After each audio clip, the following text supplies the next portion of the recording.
Welcome back. House Republicans on the Judiciary Committee holding a hearing at the southern border today inside Yuma, Arizona's City Hall. A Yuma County supervisor, the county sheriff, and the president and CEO of Yuma Regional Medical Center all testifying today. Democrats are refusing to attend. They say they didn't have enough notice. Joining me right now, live from Yuma, Arizona, Texas Congressman and member of the House Judiciary and Transportation and Infrastructure Committees, Troy Nehls. Congressman, thanks very much for being here. What are you expecting to hear today, and what is your reaction to your colleagues on the left not showing up? Thank you for having me, Maria. No, the Democrats, they had enough time to show up to this hearing. The Republicans, we're all here. We're here. Whereas Jerry Nadler and all the Democrats, they're not here because they don't want to hear what the American people have seen over the past couple of years, that we have a crisis at our southern border. We have a crisis at our southern border. The sheriffs are here. The CEO of the Yuma Regional Medical Center, the hospital, the sole hospital here in Yuma, Arizona, about 460 beds. It's being overwhelmed. They are being overwhelmed with uncompensated care by giving care to all these illegal immigrants. And some of the care, these individuals are coming into that hospital, many of them with chronic disease and illness. And they have a real concern about the number of pregnant women that are coming into their hospital with their small NICU, their small little area for children, and they're not getting the prenatal care. So they're being overwhelmed in their maternity ward and everything else. So we've got some real problems here in Yuma. Yeah, I mean, we all know this, right? I mean, we've got 5 million plus people apprehended at the border just on Joe Biden's watch in 2 years, and that's just the numbers we know of. We know 1.5 million of the additional got away. We've seen them on surveillance cameras. So what is this hearing going to do? Are you just trying to put a spotlight on it for the Democrats so that they do something about it? Well, I think so. We got to keep up the pressure. We got to let the American people know that we are the party that truly cares about having secured our southern border. Don't forget about the 14 terrorists that came through in November. So there's a lot of bad hombres coming through our southern border, and I think it's a losing conversation for the Democrats. That's why they didn't show up. They don't want to talk about this. They don't want this to be highlighted, but this should be one of our key points. This should be one of our key talking points for 2024 to get the White House back. We have to secure the southern border, and the way we can do that is with a Republican president. We must secure the southern border and bring awareness. John. So, Congressman John Levine from the New York Post here. I have a question for you. Former President Trump famously promised to build a wall at the southern border, and I know that it was not totally completed, but a lot of it was erected. Do you find that that wall has been a suitable deterrent to illegal migration? Has that been effective at curbing any of this migration?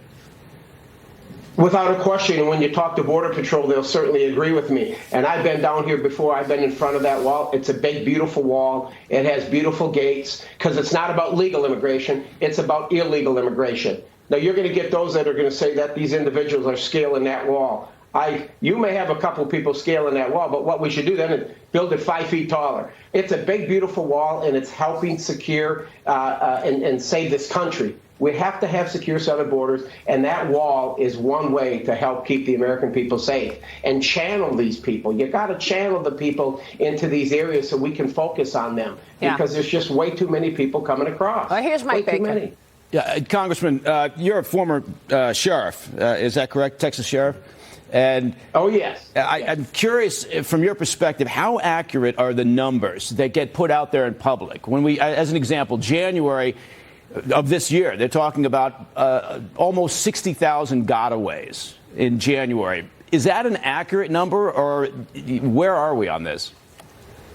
I believe it's underreported. It's underreported. Listen, the Border Patrol, they're spread thin through this entire southern border. We don't have one, maybe one every mile. So I think that the reported gotaways that they have encountered, the gotaways that they report, I think are underreported. They're coming across this southern border under the cover of darkness. They're bringing the fentanyl. The amount of fentanyl that they've seized last month could kill every American. It only takes 2 milligrams to kill an American with this fentanyl. So I think they're underreported. The left, the media, The media is dishonest. They're not going to report the true numbers, and I think they're underreported, quite honestly. Well, I mean, I wouldn't be surprised, given the fact that we rarely see stories about the wide-open border on the mainstream media, frankly. Then there's Ohio and Palestine. Transportation Secretary Pete Buttigieg is finally going to head to East Palestine, Ohio today. This is 20 days after the toxic train derailment, talking about 3 weeks of nothing. This comes one day after President Trump went to Palestine yesterday. Congressman, you were in East Palestine last week. You drank some of the water there. A lot of people are questioning that water. Let's take a look. I'm here in front of this little cafe. I had them pull a little water out of their tapper, and I'm going to drink it.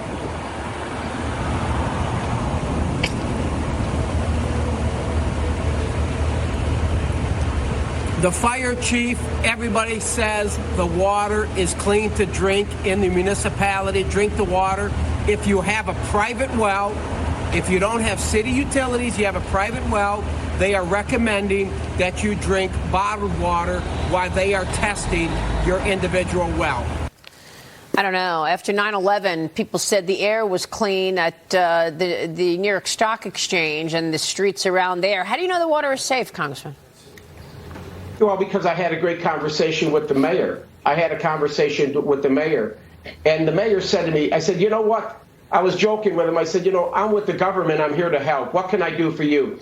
He says, if there's one thing you can do for me is let my people, the people that elected him as the mayor, to let them know that they can drink the water through the municipal water supply. And I said, I can do that. Okay. So I went and drank some of the water with him. And I just think we got to be there to support the mayor. The mayor is struggling down there. You can see that he's overwhelmed, and he's trying to build trust and confidence with the people he served. Yeah. Now, we got politicians. We all go down there for 2 hours, and then we go back home. We got to support the mayor, and the mayor is as honest as the day is long. Do you think the fact that Donald Trump went to Palestine, that put a fire under these guys, and that's why Buttigieg is going, and Joe Biden picked up the phone and called people from Poland?